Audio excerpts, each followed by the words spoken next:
Anda telah mengunduh podcast yang dipaparkan oleh Pendeta Dr. Erastus Sabdono ini dari truth.id/voice. Selamat mendengarkan podcast ini. Shalom saudara sekalian, salam sejahtera dalam kasih Tuhan kita Yesus Kristus.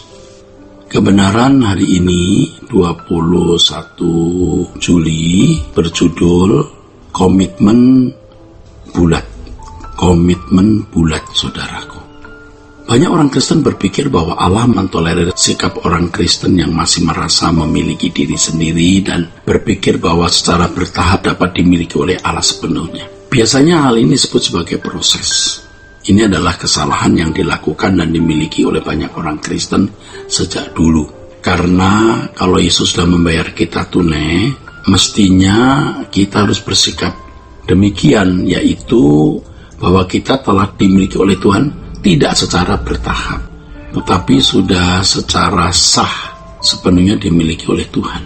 Kita harus berpikir bahwa kita telah dimiliki Tuhan sepenuhnya sejak kita mengakui bahwa Yesus adalah Juru Selamat dan Tuhan kita. Pendewasaan melalui perubahan menuju kesempurnaan memang harus melalui proses, betul. Pendewasaan melalui perubahan menuju kesempurnaan memang harus melalui proses, ya. Tetapi komitmen untuk dimiliki oleh Allah itu bukan suatu proses. Hal tersebut adalah komitmen yang tegas satu kali untuk selamanya. Banyak orang berpikir bahwa dirinya tidak bermaksud mengkhianati Tuhan dengan keadaan belum menyerahkan segenap hidupnya untuk Tuhan.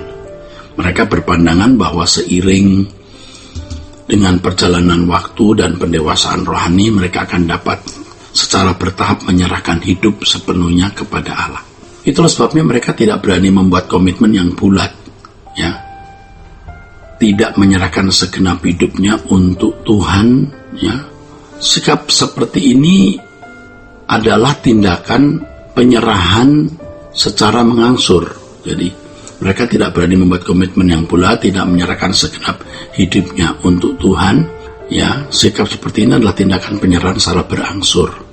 Mereka berpikir harus menunggu menjadi dewasa terlebih dahulu, maka barulah dapat menyerahkan segenap hidupnya bagi Tuhan. Pada kenyataannya mereka tidak akan pernah menyerahkan segenap hidupnya bagi Tuhan. Dan pada kenyataannya mereka tidak pernah menjadi dewasa dan menyerahkan segenap hidupnya bagi Tuhan. Nah, ini masalahnya.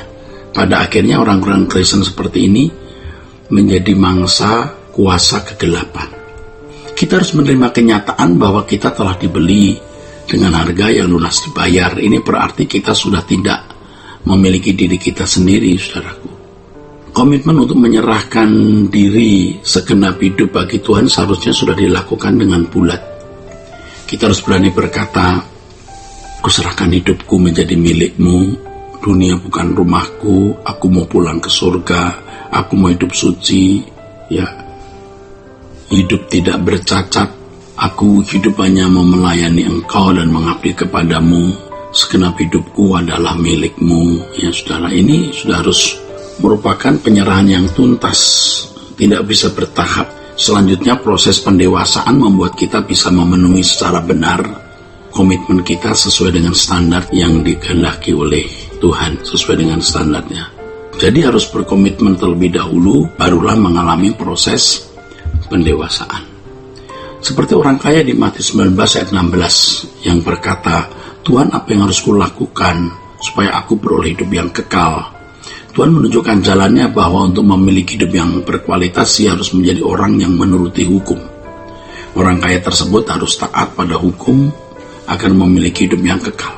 Orang kaya ini ternyata bukan hanya kaya secara materi, tapi juga saleh di mata masyarakat orang beragama. Orang kaya tersebut berkata bahwa dirinya sudah melakukan semua hukum. Ya, Tuhan tidak membantah. Hal ini menunjukkan bahwa Yesus mengakui bahwa dia sudah melakukan hukum. Tetapi ketika orang kaya tersebut menambahkan dengan pernyataan, "Apalagi yang kurang, Tuhan?" Nah, Tuhan melihat dia menginginkan porsi yang sempurna, maka Tuhan berkata kepadanya, "Jual segala milikmu, bagikan kepada orang miskin, datang kemari, ikutlah aku." Orang kaya tersebut harus melepaskan segala miliknya dan membagikannya kepada orang miskin. Tetapi ternyata ia tidak bersedia. Ia menolak dan pergi meninggalkan Yesus karena banyak hartanya. Saudaraku, seandainya orang kaya ini melakukan apa yang Tuhan perintahkan, apakah sekaligus ia menjadi sempurna? Tentu saja tidak. Untuk menjadi sempurna bagaimanapun harus melalui proses.